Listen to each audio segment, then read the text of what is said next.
말씀 제가 받들어 봉독합니다. 나의 간절한 기대와 소망을 따라 아무 일에든지 부끄러워하지 아니하고 지금도 전과 같이 온전히 담대하여 살든지 죽든지 내 몸에서 그리스도가 존귀하게 되게 하려 하나니. 아멘.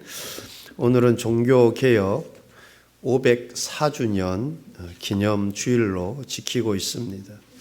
종교개혁하면 떠오르는 인물이 루터입니다. 루터는 대학에서 신학 박사학위를 받고 대학 교수로 재직을 했습니다. 그런데 그는 신학 박사고 신학생을 가르치는 교수인데 자신의 내면에 있는 죄성 때문에 늘 괴로워 견딜 수가 없었습니다. 그는 수도원에서 철저히 금욕적인 생활을 하였습니다.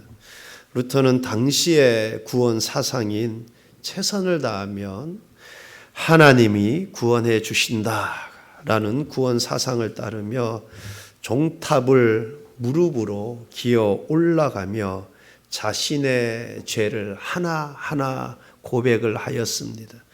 그러나 아무리 노력을 해도 까진 무릎 상처가 나을 날이 없을 정도로 그렇게 종탑을 무릎으로 기어 올라가며 자신의 죄를 하나하나 고백하였지만 여전히 구원의 확신이 없었습니다. 그러던 어느 날 그는 회심을 체험하게 됩니다. 로마서 1장 17절의 말씀을 읽을 때 구원은 선행을 통해서가 아니라 공로를 통해서가 아니라 오직 믿음으로 구원을 얻는구나라는 확신의 체험을 하게 됩니다. 로마서 1장 17절입니다. 복음에는 하나님의 의가 나타나서 믿음으로 믿음에 이르게 하나니 기록된 바 오직 의인은 믿음으로 말미암아 살리라 함과 같으니라. 루터는 구원이 선행이 아니라 공로가 아니라 오직 믿음으로 구원을 얻는구나라는 확신의 체험을 하게 됩니다. 그리고 그는 대학에서 시편, 로마서, 특별히 갈라디아서를 강의하면서 가르치면서 오직 구원은 믿음으로 얻는구나라는 것을 더욱 확신하게 됩니다. 그로부터 몇 년 후 루터는 당시 면죄부 판매 총책임을 맡았던 테젤 신부가 자신이 거주하는 비텐베르크 성에서 면죄부를 판매하는 것을 보고 격분하게 됩니다. 그래서 루터는 면죄부 판매를 반대하는 설교를 하였고 95개 조항의 반박문을 관할 구역의 대주교와 주교에게 보내고 그 복사본을 비텐베르크 성당 정문에 붙입니다. 그리고 공개 토론을 제안을 합니다. 공개 토론의 주제는 즉 95개 조항인데 특별히 교황의 이름으로 판매되고 있는 면죄부의 부당성에 관한 것이었습니다. 95개 조항의 요지는 대략 이렇습니다. 속죄권을 판매하는 것은 잘못된 것이며 속죄권을 가지고 하나님께 대한 제사함을 받을 수 없습니다. 교황은 죄사할 권세가 없습니다. 이것은 오직 하나님께 속한 것입니다. 속죄권은 연옥에 있는 영혼에 대하여 아무 효력이 없습니다. 사죄에 필요한 것은 오직 회개요. 돈이나 속죄권은 아무 쓸데없고 교황의 중재가 필요 없습니다. 등등의 내용입니다. 그 중에 핵심적인 조항인 36절을 보면 이렇습니다. 어떤 그리스도인이고 진심으로 자기 죄에 대하여 뉘우치고 회개하는 사람은 면죄부 없이도 형벌과 재책에서 완전한 용서를 받습니다. 그렇습니다. 죄 용서는 오직 예수 그리스도를 나의 구주로 믿고 진실된 회개만이 죄사함, 구원의 은혜를 입게 되는 것입니다. 그러나 로마 가톨릭은 인간의 구원이 오직 믿음으로가 아니라 그것에 덧붙여서 인간의 노력, 선행 등등 인간의 선한 행위에 의해서 그게 가능하다고 합니다. 그래서 로마 천주교 기본교리 문답 제2편 1장 112조를 보게 되면 구원받기 위해서 믿기만 하면 넉넉합니까? 라고 묻습니다. 거기에 대한 대답은 넉넉하지 않습니다. 반드시 십계명과 천주교의 모든 법규를 잘 지키고 덕을 닦으며 죄를 피해야 구원을 얻습니다. 그러나 이것은 성경에 완전히 배치되는 대답입니다. 참 복음이 아니라 다른 복음입니다. 믿음만 가지고는 구원받기에 부족하니까 거기에 인간의 착한 행실 등등 보태라. 이거 잘못된 구원관입니다. 이것은 다른 복음입니다. 갈라디아서 2장 16절 말씀을 보게 되면 사람이 의롭게 되는 것은 율법의 행위로 말미암이 아니요 오직 예수 그리스도를 믿음으로 말미암는 줄 알므로 우리도 그리스도 예수를 믿나니 이는 우리가 율법의 행위로서가 아니라 그리스도를 믿음으로써 의롭다함을 얻으려 함이라. 율법의 행위로서는 의롭다함을 얻을 육체가 없느니라. 율법의 행위로서가 아니라 그리스도를 믿음으로써 의롭다함을 얻으려 함이라. 얼마나 명확합니까? 율법의 행위로서가 아니라 그리스도를 믿음으로 의롭다함을 얻으려 함이라. 예수님의 십자가의 희생은, 예수님의 십자가의 대속의 죽음은 우리의 모든 죄값을 완전하게 단번에 지불하셨습니다. 부족함이 없습니다. 무엇에 덧붙일 것이 없습니다. 여러분, 그리스도의 십자가의 대속의 죽음은 완전한 줄 믿습니다. 부족함이 없어요. 우리의 모든 죄값을 100% 다 담당하신 거예요.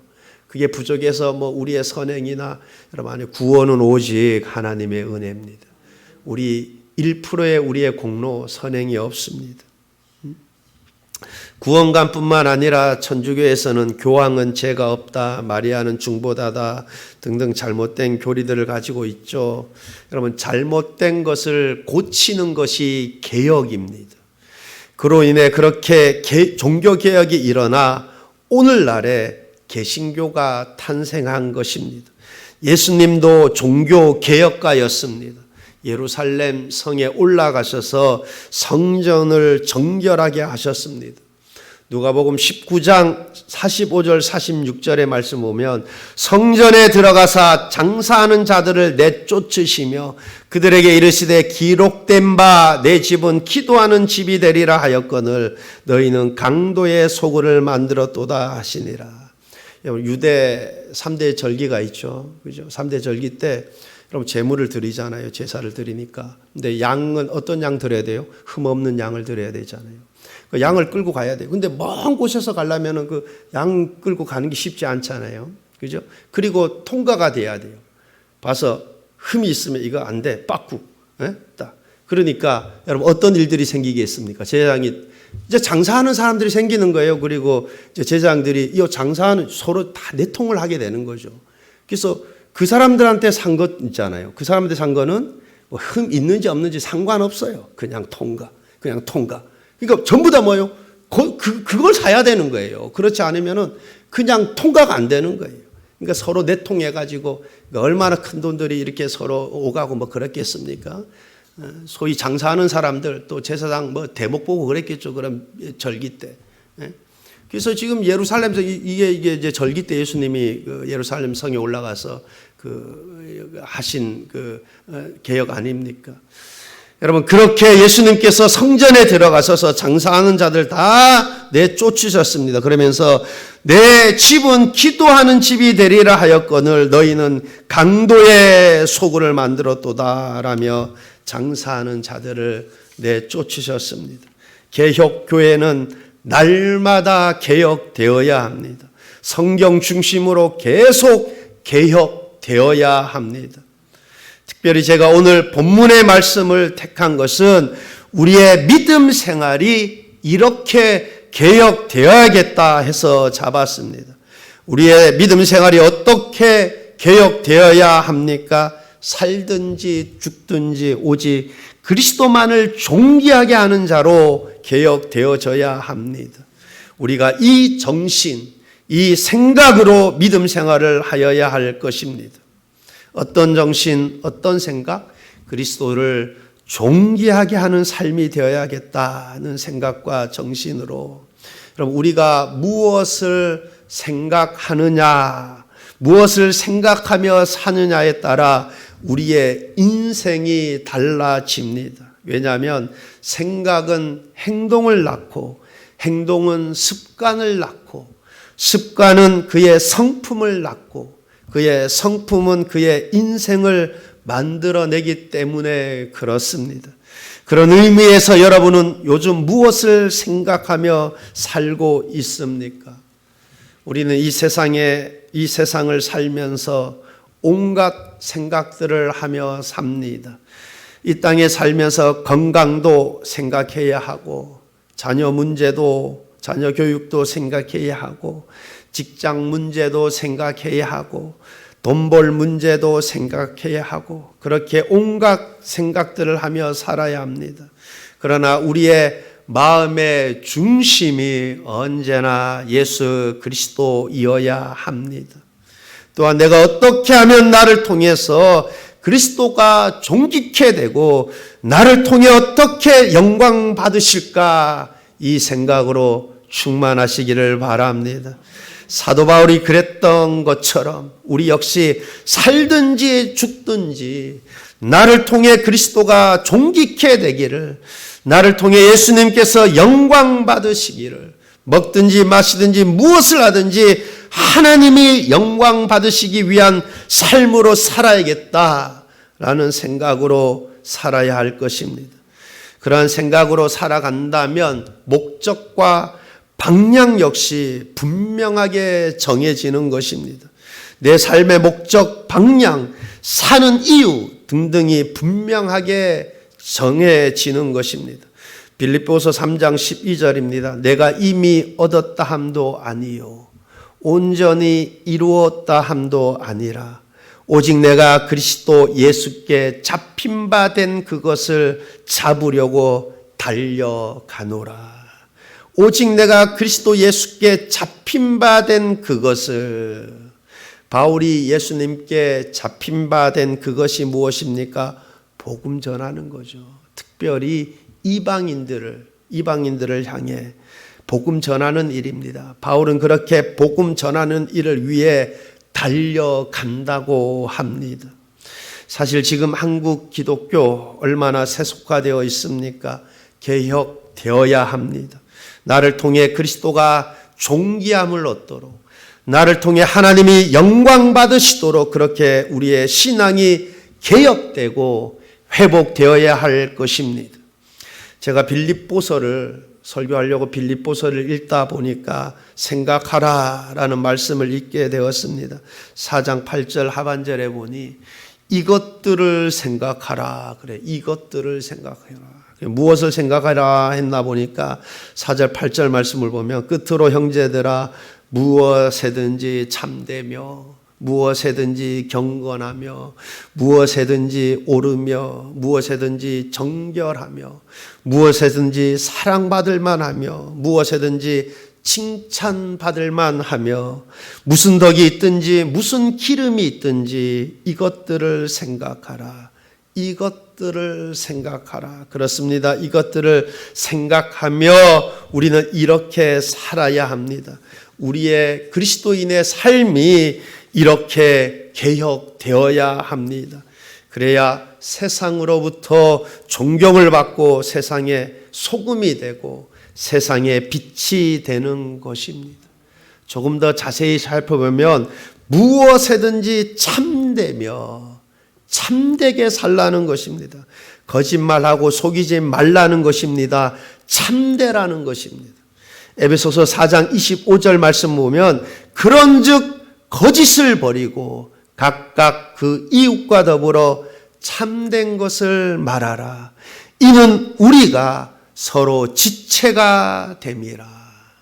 세상을 둘러보면 참되지 못하고 거짓을 말하고 속이는 경우들이 얼마나 허다합니까? 청문회 때 또 요즘 대선을 앞두고 후보들 검증하는데 우리가 모든 일을 자세히는 알지 못하지만 이래 들어보면 저거 진실을 참되게 말하는 것이 아는데 말하는 스스로는 더 잘 알겠죠. 그냥 100% 자신은 알지 못하지만 느낌적으로 여러분 그런 경우들 많이 보게 되지 않습니까? 예수님을 믿는 우리는 무엇이든지 특별히 교회 안에서 우리는 그리스도 안에서 한 형제 아닙니까? 그리스도 안에서 한 지체지 않습니까? 여러분 참되게 말하고 참되게 살아야 할 것입니다. 무엇이든지 경건하며 세상에 쾌락된 삶이 아니라 구별된 삶, 거룩한 삶을 살라는 것입니다. 소돔이 망한 이유가 무엇입니까? 인생이 망하는 이유가 무엇입니까? 특별히 예수님을 구주로 모시고 사는 하나님의 자녀인 우리의 삶은 세상에 쾌락된 삶이 아니라 구별된 거룩한 삶을 살아야 합니다. 경건한 삶을 살아야 합니다. 이를 위해 필수적인 것이 매일매일 말씀을 묵상하는 것입니다. 매일매일 말씀을 읽으며 말씀과 동행하는 것입니다. 그것이 구별된 삶, 경건의 삶의 시작이 되는 것입니다. 사람들이 현충원 갈 때에는 보통 정장을 입고 갑니다. 그리고 현충원에 가서도 경건한 자세로 참배를 합니다. 왜 그렇게 합니까? 나라를 위해 순국하신 분들에 대한 예의를 갖추는 것이죠. 그렇다면 우리를 죄와 허물에서 구원하시기 위해 십자가에서 죄값을 지불하시고 우리의 주인 되시는 하나님 앞에서의 우리의 모습이 어떠해야 하겠습니까? 경건한 삶으로 경건한 모습으로 살아야 하지 않겠습니까? 복음에 합당한 삶을 살아야 하지 않겠습니까? 무엇에든지 오르며 헬라어 단어 뜻은 공정한, 의로운이란 뜻입니다. 즉 공정하게, 의롭고 정직하게 그렇게 살라는 것입니다. 이사야서 33장 15절로 16절의 말씀을 보면 오직 공의롭게 행하는 자, 정직히 말하는 자, 토색한 재물을 가증히 여기는 자, 손을 흔들어 뇌물을 받지 아니하는 자, 귀를 막아 피 흘리려는 꾀를 듣지 아니하는 자, 눈을 감아 악을 보지 아니하는 자, 그는 높은 곳에 거하리니 견고한 바위가 그의 요새가 되며 그의 양식은 공급되고 그의 물은 끊어지지 아니하리라. 즉 한마디로 말씀드려서 하나님께서 옳게 행하는 자 하나님께서 복을 주신다라는 것입니다. 무엇에든지 정결하며 순결하게 정결하게 살라는 것입니다. 정결하며라는 헬라어 단어는 순결하게 깨끗하게라는 뜻을 갖고 있습니다. 시편 24편 3절로 5절 말씀을 보게 되면 여호와의 산에 오를 자 누구며 그의 거룩한 곳에 설 자가 누구인가? 곧 손이 깨끗하며 마음이 청결하며 뜻을 허탄한 데 두지 아니하며 거짓 맹세하지 아니하는 자로다. 그는 여호와께 복을 받고 구원의 하나님께 의를 얻으리니. 예수님을 믿는 우리는 손이 깨끗하며 마음이 정결해야 합니다. 그가 하나님께 복을 받을 것입니다. 무엇이든지 사랑받을 만하며 무엇이든지 칭찬받을 만하며, 즉 인정받는 삶을 살라는 것입니다. 어느 교회에 헌금을 가장 많이 하는 장로님이 계셨습니다. 어느 날 전도사님이 장로님을 찾아와서, 장로님, 교회 학교 예산안이 당회에서 통과되도록 힘 좀 써 주십시오 하고 말을 했습니다. 그러자 장로님이 미안하다 하시면서 거절을 했습니다. 그러자 전도사님은 장로님은 교회에서 헌금도 가장 많이 드리시고 힘도 있으시니까 장로님이 말씀하시면 반대할 분이 없을 것 아닙니까? 라며 거듭 부탁을 드렸습니다.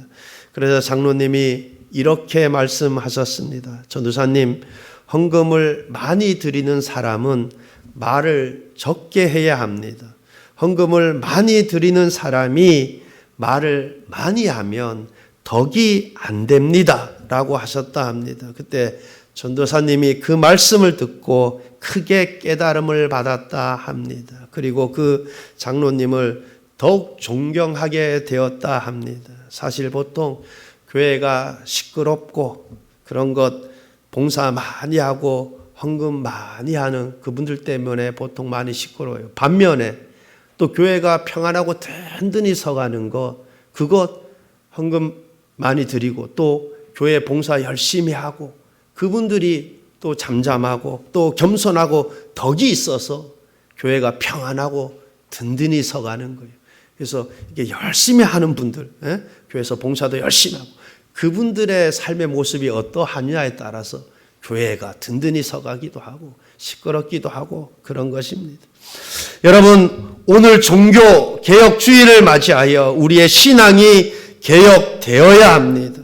무엇보다 나를 사랑하사 나를 구원하신 예수 그리스도를 존귀하게 하는 삶을 살아야겠다. 나를 통해 하나님의 이름이 높임을 받게 하는 삶을 살아야겠다. 이처럼 복음에 합당한 삶을 살아야겠다. 실제로 그렇게 우리의 삶이, 믿음의 삶이 개혁되어져야 합니다. 이것들을 생각하라 했는데 생각만 하고 실천하지 않으면, 실천의 삶을 살지 않으면 죽은 믿음입니다. 그래서 사도 바울은 빌립보서 4장 9절에서 이렇게 말씀을 하죠. 너희는 내게 배우고 받고 듣고 본 바를 행하라. 그리하면 평강의 하나님이 너희와 함께 계시리라. 너희는 내게 배우고 받고 듣고 본 바를 어떻게 해요? 행하라. 행하라는 것입니다. 우리는 하나님의 말씀을 지식적으로 알고 있고 지식적으로 아는 것으로 만족하고 있어서는 안 됩니다. 하나님의 말씀을 붙들고 말씀대로 행하는 삶을 살 때 하나님이 함께 하시는 복을 누리게 되는 것입니다. 우리가 하나님의 복을 받기 위해서는 지식적으로 아는 것 아무 소용이 없습니다. 행해야 합니다. 그래서 성경을 보면 항상 하나님의 축복의 약속 앞에는 조건이 붙습니다. 그리하면 말씀대로 그렇게 행하면 평강의 하나님이 너희와 함께 계시리라. 땅에서 잘 되고 장수하리라. 만약 지식적으로 아무리 많이 알고 있고 많은 것을 깨닫고 있다고 해도 행하지 않으면 아무 소용이 없습니다. 기독교 교리나 성경 공부를 많이 해서 많은 지식을 갖고 있다고 해도 실천에 옮기지 않으면 아무 의미가 없습니다. 여러분, 예수님 당시 때 바리새인들이 그러하지 않았습니까? 성경을 누구보다 많이 알았어요. 지식적으로 누구보다 많이 알았습니다. 아마 바리새인들 이 구약 성경을 아마 거의 다 외웠을 가능성도 있어요. 구약 성경을. 그럼 그 당시 때는 신약 성경이 안 쓰여졌으니까 예수님 당시 때는, 그죠? 그 구약 성경, 이 바리새인들이라 그러면 아마 사도 바울 같은 경우에는 이 구약 성경을 다 통째로 암기했을 가능성도 있습니다. 어려서부터 신앙 훈련 받고 저희들은 이게 외우기가 좀 힘들지만은 히브리어로 쓰여진 그 성경을 다 외웠을 가능성이 있어요. 그러니까 여러분, 이 성경에 대한 지식이 얼마나 풍부했겠습니까? 그런데 그들이 알기만 하고 그렇게 행하지 않는 그들을 향해 예수님께서 무엇라고 부릅니까? 외식하는 자여 그러잖아요. 외식하는 자여, 독사의 자식들아, 그렇게 부르는 것을 보게 되지 않습니까? 여러분, 행함이 없는 믿음은 그 자체가 죽은 것입니다. 오늘 종교개혁주의를 맞이해서 우리 믿음이 하나님이 기뻐하시는, 즉 성경대로 우리의 삶이 그렇게 개혁될 수 있기를 바랍니다. 우리의 중심이 나를 통해 그리스도께서 존귀함을 받도록 해드려야겠다. 나를 통해 하나님의 이름이 높임을 받도록 해드려야겠다. 이렇게 우리의 믿음이 하나님이 기뻐하시는 뜻대로 그렇게 순전하고 정직하게 개혁될 수 있기를 바랍니다. 그래서 평강의 하나님이 우리의 삶 가운데 늘 함께 하셔서 이 어려운 시기 속에서도 모든 일들이 주 안에서 형통하고 잘 되어지는 복이 있기를 바랍니다. 여러분, 우리가 이제 종교 개혁자들이 이 로마 카톨릭의 그 잘못된 그것으로 인해서 종교 개혁을 일으켰잖아요. 여러분, 오늘 우리는 개혁교회는 계속 개혁이 되어야 돼요. 말씀에 비추어서 우리의 잘못된 모습들 여러분 보면 계속 개혁교회는 계속 개혁되어져요. 어떻게요? 하나님 기쁘신 뜻대로. 여러분, 우리가 우리의 옛 그 순수한 신앙을 회복하고 또 성경을 통해서 나의 이 부분들이 잘못되었구나. 날마다 우리 믿음 생활이 하나님이 기뻐하신 뜻대로 개혁될 수 있기를 바랍니다. 그래, 우리의 모습들을 통해서 세상이 그리스도인들 존경할 만하다. 아니, 마음에서 우러나서 존경을 하게 되고 또 우리가 세상에 빛이 되고 소금이 되고, 그래서 우리를 통해서 하나님이 영광 받으시고 또 하나님이 우리와 함께 하시기를 기뻐하시는 그러한 우리의 믿음의 삶들 다 되시기를 우리 주님의 이름으로 축원합니다. 기도하시겠습니다.